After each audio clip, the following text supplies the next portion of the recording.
오늘 시편 106편은 지금 현재 우리나라가 처해져 있는 형편에 하나님이 우리에게 주시는 메시지와도 같습니다. 지난 한 주간 여러분이 나라를 위해서 근심 어린 마음으로 기도하셨으리라고 생각합니다. 지난 주일 북한 핵실험 소식을 듣고 하나님께 기도하는데 너무나 마음이 무겁다는 느낌을 들었습니다. 그 전에 나라를 위해서 기도를 늘 해왔지만 특별한 마음의 중압감이 있었습니다. 그것은 전쟁에 대한 두려움이었습니다. 실제로 해외에 나가보면 많은 분들이 물으세요. 한국에 사는 사람들은 전쟁이 무섭지도 않느냐. 우리가 너무 태연해 보이는 모양이에요. 그래서 제가 다시 물었어요. 우리가 전쟁 때문에 두려워하면 살아낼 수 있겠냐. 우리는 전쟁이 안 일어날 거라고 확실히 믿는다. 그래야 살아나니까. 그래야 학교도 가는 거고 직장도 가는 거고 아침에 일어나서 밥도 먹는 거죠. 전쟁이 일어날 거라고 생각이 들면 어떻게 하루를 견딜 수 있겠어요? 우리는 전쟁이 일어나지 않아야 되는 믿음을 가지고 있는 겁니다. 그런데 지금은 상황이 좀 달라졌습니다. 여러분도 이미 다 뉴스를 다 보고 아셨겠지만 그동안에 북한은 참 말도 안 되는 도발적인 말도 행동도 많이 했었지만 그러다가 말겠고 또 다시 원점으로 돌아가겠지, 그렇게 생각했습니다. 근데 지금은 가도 너무 많이 갔어요. 이제 상황이 조금만 더 어려워지면 전쟁입니다. 미국이 북한을 폭격을 하든지 참수작전을 하든지 미사일이 서울에 떨어지든지 이제는 바로 그 단계까지 와 있습니다. 물론 의도적으로 전쟁을 원하는 쪽은 저는 아무도 없다고 생각합니다. 그런데 우연한 어떤 사건으로 갑자기 전쟁이 벌어질 수도 있는 상황에 와 있습니다. 저는 전쟁의 위협을 말하면서 어떤 위기감을 조성하려고 의도하고 말씀드리는 거 아닙니다. 여러분에게 이민 가라고 말씀하는 것도 아닙니다. 이제는 진짜 기도해야 한다는 겁니다. 그동안에 나라를 위해서, 통일을 위해서 기도하자고 그렇게 권면했지만 기도하는 사람은 그렇게 많지 않다는 것을 압니다. 기도를 해보면 느낍니다. 실제로 기도하는 사람이 적구나. 우리나라와 통일을 위해 기도하는 일이 그렇게 힘이 든 것은 기도해야 된다는 말은 듣지만 실제로 기도를 안 하는 분들이 너무 많다는 거죠. 설마 전쟁이 벌어지겠나. 그런데 여러분, 지금은 그렇지 않습니다. 지금은 만약에 우리가 지금 기도해야 될 때를 놓치면 이제는 큰 재앙이 일어난 상태에서 기도를 하게 됩니다. 그건 끔찍한 일입니다. 절대 그런 일은 일어나서는 안 되는 거예요. 우리의 아이들을 생각해야죠. 우리도 겪을 고통이 말할 수 없지만 아이들은 어떻게 했냐 말입니다. 여러분, 지금 기도해서 파국을 막지 않으면 그러면 파국이 일어나고 난 다음에 기도를 해야 된다는 거예요.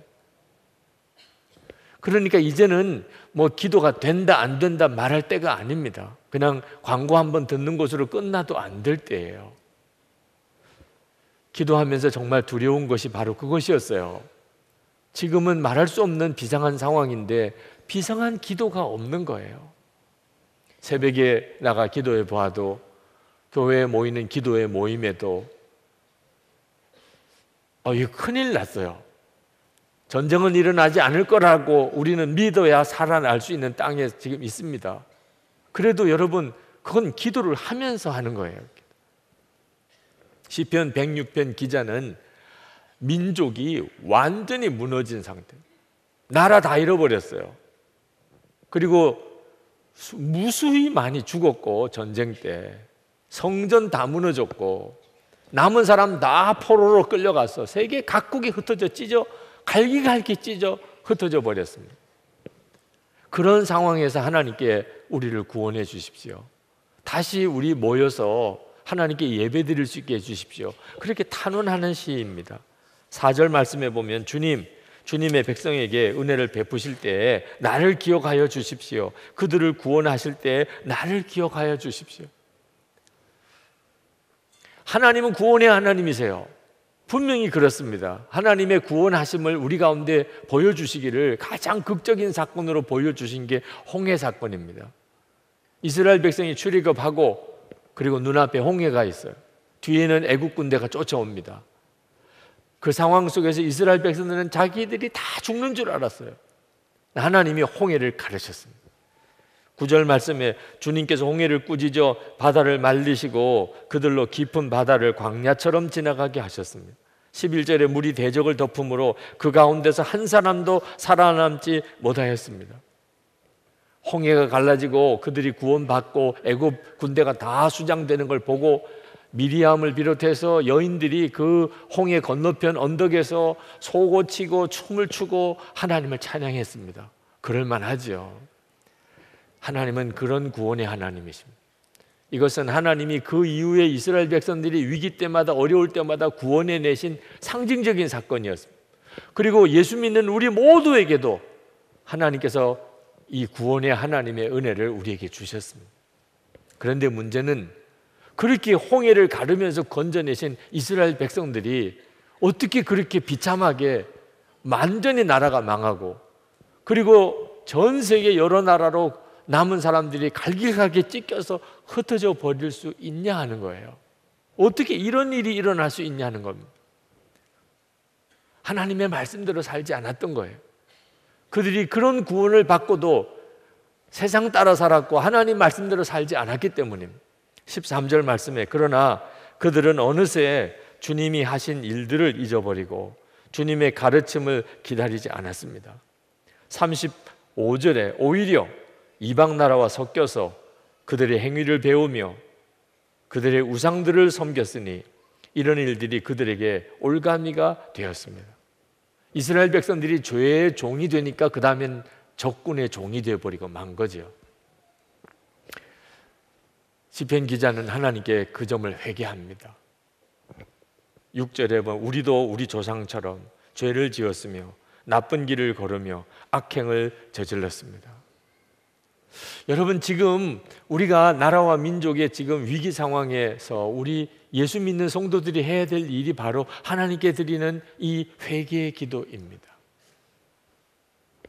우리가 회개할 게 뭐지요? 여러분, 한 사람의 인생을 바꾸는데 여러 조건이 있습니다. 한 사람의 인생이 바뀌는 데는 뭐 어느 집안에 태어났느냐, 중요한 문제겠죠. 얼마만큼 공부할 수 있었느냐, 그것도 중요한 문제겠죠.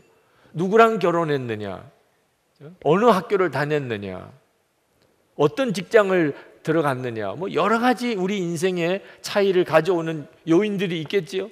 그러나 가장 강력한, 인생을 변화시키는 가장 강력한 요인이 뭔지 아십니까? 신앙이에요. 어느 날 하나님이 믿어졌어요. 하나님이 정말 믿어졌어요. 인생이 완전히 달라집니다.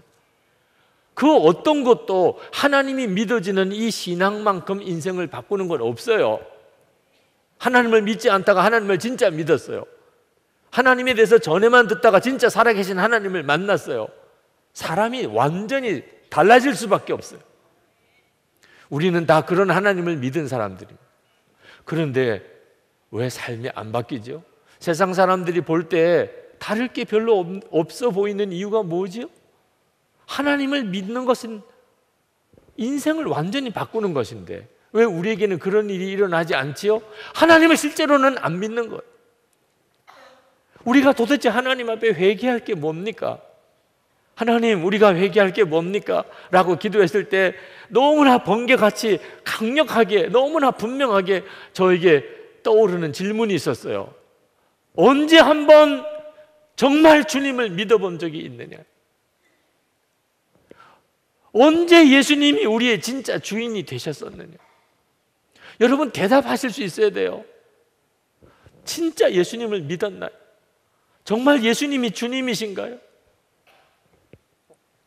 여러분, 우리가 북한을 지금 전쟁의 위협 앞에서 하나님 이 나라를 지켜달라고 기도하지만 궁극적으로는 북한을 품어야 되는 겁니다.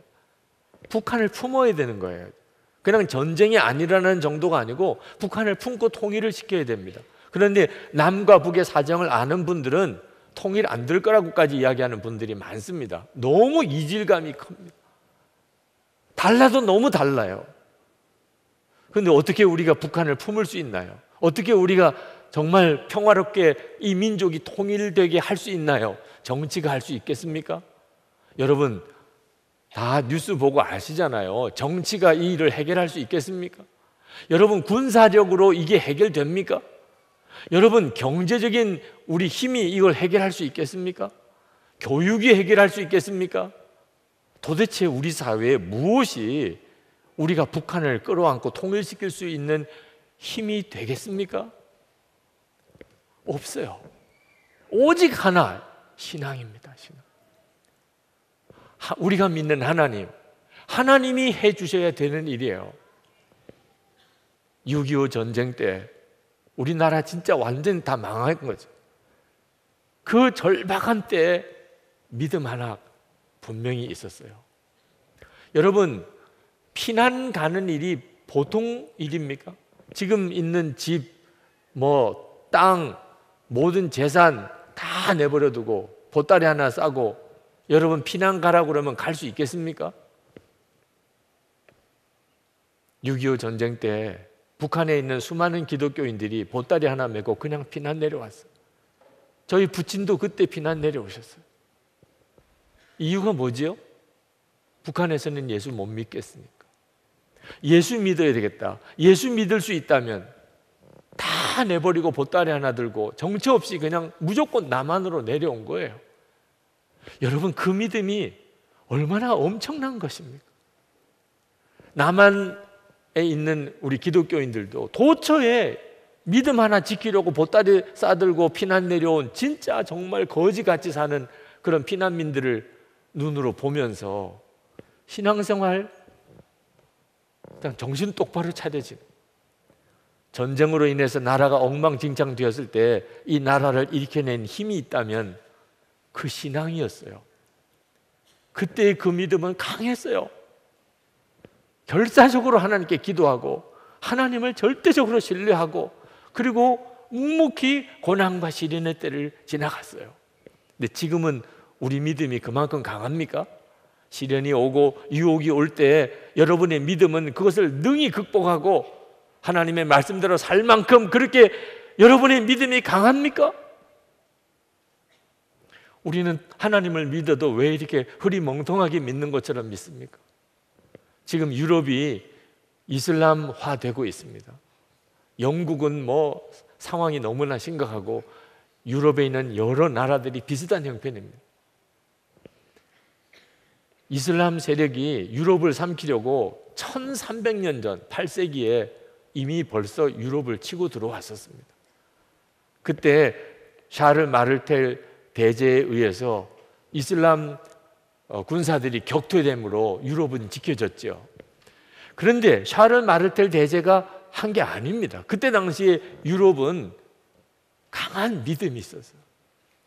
이슬람 세력이 유럽을 삼킬 수가 없었어요. 지금 유럽은 무신론 국가들이 다 됐어요. 지금 유럽은 어느 나라나 가봐도 완전히 무신론 국가예요. 이슬람을 감당을 못한, 무신론으로는 이슬람을 감당할 수 없어요. 여러분 지금 우리나라도 무신론 국가가 되어가고 있습니다. 여러분들도 아마 듣고 보실 거예요. 아마 실제로 경험하실 거예요. 이제 사람들이 다 하나님을 안 믿습니다. 전에는 예의상으로라도 성경을 존중해 주려고 하지만 지금은 그렇지도 않아요. 예수 믿는 우리들이 이제는 진짜 정신 똑바로 차려야 하는 겁니다. 우리마저 우리의 믿음이 그저 형식적인 믿음, 이름만 가진 믿음이면 우리나라 정말 난감합니다. 통일은커녕 지금 있는 이 위기도 이길 수 없어요. 여러분 예수님을 믿어도 정말 똑바로 믿어야 돼요. 이제는 진짜 살아계신 주님이시고 예수님은 정말 우리의 왕이 되셔야 돼요. 이번에 나라를 위해서 하나님 앞에 애통하며 기도할 때, 그때 제 마음속에 너무나 애통하고 너무나 두려운 것은 우리에게 왕이 없다는 것입니다. 우리에게 진짜 왕이 필요할 때예요. 믿고 의지하고 따를 수 있는 왕이 필요해요. 우리 민족에게 정말 그렇습니다. 그런데 우리에게 왕이 없어요. 우리가 그동안에 예수님을 왕이라고 말만 했지 실제로는 예수님을 왕으로 섬기지 않았기 때문에 우리는 마음에 왕을 두기 싫어해요. 예수를 믿기는 믿지만 그냥 다 마음대로 살고 싶어 합니다. 이건 진짜 예수 믿는 게 아닌 것입니다. 결국은 어떻게 됐나요? 예수님이 왕이시고 우리는 그 예수님을 믿는데 우리에게는 왕이 없는 것 같은 이 기가 막힌 현실이 온 겁니다. 여러분, 항상 주님이 나와 함께 계시다는 게 얼마나 큰 복인지 정말 붙잡아야 될 하나님의 은혜임을 여러분 놓치면 안 됩니다. 이스라엘 백성들이 출애굽하고 금송아지를 섬겼습니다. 하나님이 대단히 진노하셨어요. 이스라엘 백성들을 다 진멸하시기로 하셨어요. 그리고 모세를 통해서 새로운 민족을 세워서 가나안 땅에 들어가게 하시겠다고 모세에게 제안하셨어요. 모세는 자기 생명책에 자기 이름이 다 지워져도 좋으니 하나님 이 백성을 구원해 주소서, 용서해 주소서. 하나님 앞에 생명 걸고 민족의 용서를 구했어요. 결국은 하나님이 들어주십니다. 그래, 그러면 내가 멸하진 않겠다. 그래, 내가 약속한 거니까 가나안 땅에 들어가라. 그리고 가나안 땅 정복하도록 천사들을 보내서 내가 다 도와주겠다. 그러나 나는 같이 안 갈 거야. 나는 너희들과 같이 안 갈 거야. 잘못하면 너희들 내가 다 죽이겠다 이러다가 하나님이 그렇게 말씀하세요. 그때 모세가 하나님 그만큼이라도 감사합니다. 이럴 만도 한데 모세는 정색을 하고 하나님이 같이 안 가실 거면 우리도 들여보내지 마소서. 그러면서 그가 이렇게 말했어요. 출애굽기 33장 16절. 나와 주의 백성이 주의 목전에 은총을 입은 줄을 무엇으로 알리까? 주께서 우리와 함께 행하심으로 나와 주의 백성을 천하 만민 중에 구별하심이 아니니까. 이스라엘이 복이 있는 이유가 뭡니까? 하나님이 함께 하시는 거죠.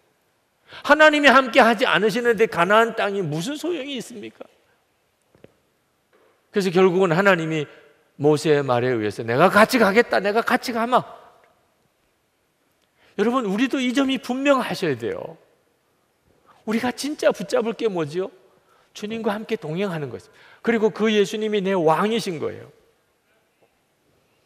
그 점에 대해서 여러분이 분명치 않았다면 이제 진짜 회개해야 되는 거예요. 나라를 살리기 위해서 우리의 회개가 필요해요. 예수를 믿는 사람들이 제대로 안 믿으니까 모든 문제가 생기는 거거든.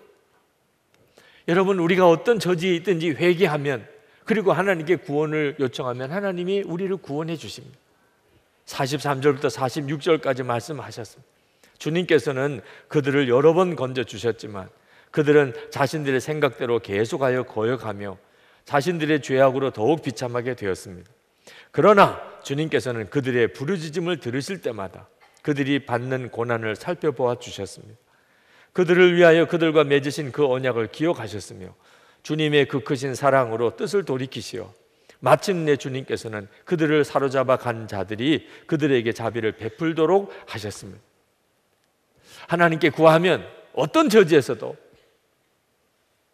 하나님께 구하면, 하나님께 회개하고 간구하면 하나님이 구원해 주신다는. 근데 지금 이 시편 106편 기자의 처지는요, 이스라엘이 완전히 망한 다음입니다. 지금 갈갈이 다 민족들이 여러 나라에 찢겨 가 있는 형편이에요. 그런 상황에서도 기도해야죠. 그러면 하나님이 다시 회복시켜 주시죠. 그건 역사가 이미 증명하고 있습니다. 근데 여러분, 우리가 그렇게 완전히 파국을 맞이하고 난 다음에서야 하나님께 기도해야 되겠습니까? 그럼 바보잖아요. 여러분, 지금 기도하는 거하고 파국이 오고 난 다음에 기도하는 거는 얼마나 다르겠습니까? 지금 기도해야 합니다.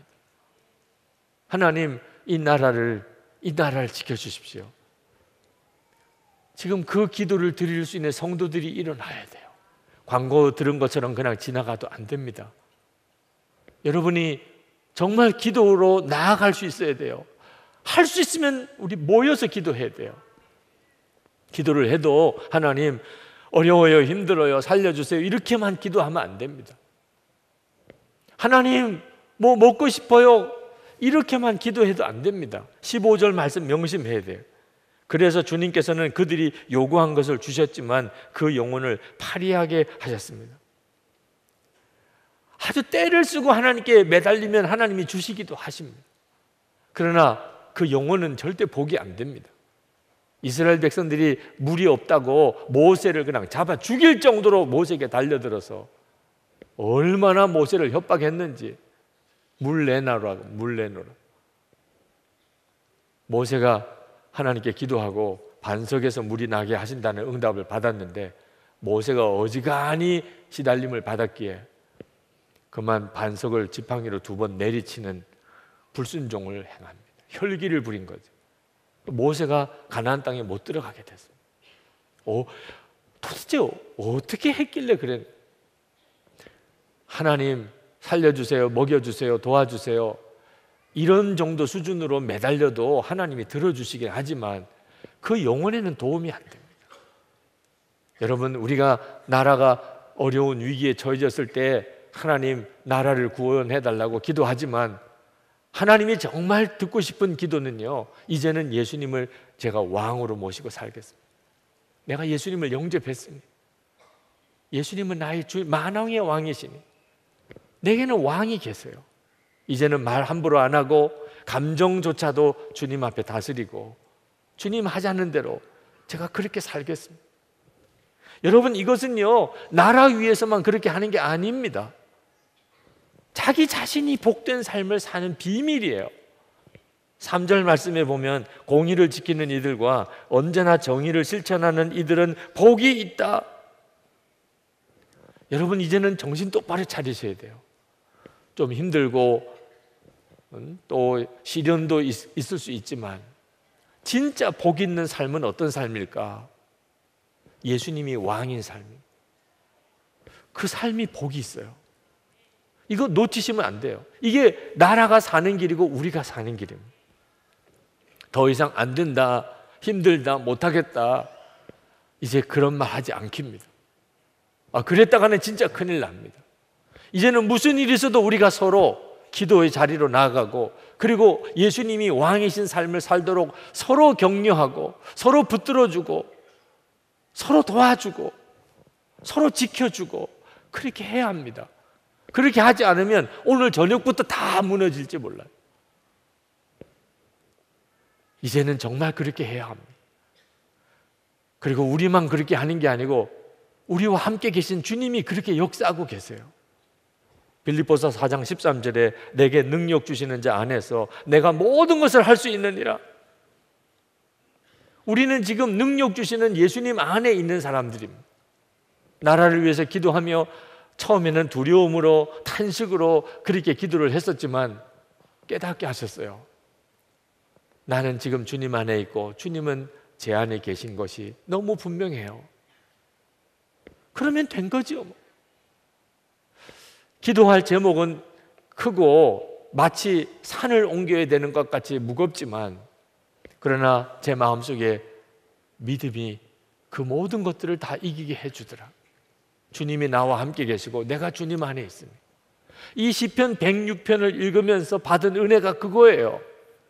지금 이 시편 106편은요 정말 절망 속에 탄식 속에 하나님 앞에 간절한 구원을 요청하는 그런 탄원입니다. 그런데 시작도 할렐루야, 끝도 할렐루야. 찬양으로 시작하고 찬양으로 끝납니다. 1절 말씀에 보면 할렐루야, 주님께 감사하여라. 그는 선하시며 그 인자하심이 영원하다. 48절 주 이스라엘의 하나님 영원토록 찬송을 받아 주십시오. 온 백성은 아멘 하고 응답하여라. 할렐루야. 참회의 기도요, 구원의 탄식이지만 찬양으로 시작하고 찬양으로 끝나요. 여러분, 이것이 진짜 능력 있는 기도예요. 하나님 앞에 우리가 참회의 기도를 해야 될 상황입니다. 정말 이제 그동안 예수 제대로 안 믿었던 거 회개해야 돼요. 그렇지만 하나님은 우리가 징징 짜고 울기만 하고 두려워하고 하는 것을 원하지 않으세요. 하나님은 우리의 심령이 영적으로는 찬양하면서 하나님께 나아오기를 원하십니다. 그때만 기도가 힘이 있는 거예요. 주님을 바라보는 사람은, 진짜 하나님을 믿는 사람은 다 그렇게 합니다. 이 기도가 우리에게 있기를 축복합니다. 오늘 이 시간에 여러분의 심령을 살리고 여러분 자신의 개인적인 문제에서 여러분을 일으키시고, 여러분이 진짜 내가 이제는 예수님 왕이신 그런 삶을 제가 살겠습니다. 한 사람이라도 그런 사람이 있으면 하나님이 이 나라를 포기하실 수 없어요. 우리에게 핵무기가 필요하거나 미국이나 중국을 의지해야 되는 문제가 아닙니다. 도대체 이 땅에 예수님이 왕이신 성도가 몇 사람이나 있느냐는, 주님 제가 그 사람이 되겠습니다. 여러분 5절 말씀을 붙들고 이 시간에 합심해서 기도하면 좋겠어요. 이 5절 말씀이 우리에게 이루어지게 해 주옵소서. 주님께서 택하신 백성의 번영을 보게 해 주시며, 주님의 나라에 넘치는 기쁨을 함께 누리게 해 주시며, 주님의 기업을 자랑하게 해 주십시오. 하나님, 이 나라 민족의 남북의 문제에 획기적인 변화가 일어나게 해 주십시오. 깜짝 놀랄 만한 기적이 일어나게 해 주시옵소서. 그리고 이번 기회에 제가 온전한 믿음으로 서게 해 주시옵소서. 찬송을 같이 부르고 기도하겠는데, 인의하신 구세주여, 그 찬송을 부르고 싶었습니다. 우리 믿음의 선조들이 힘들고 어렵고 무너질 때마다 부르고 또 부르고 힘을 얻었던 찬송, 인의하신 구세주여, 우리 다 일어나서 같이 부르시겠습니다.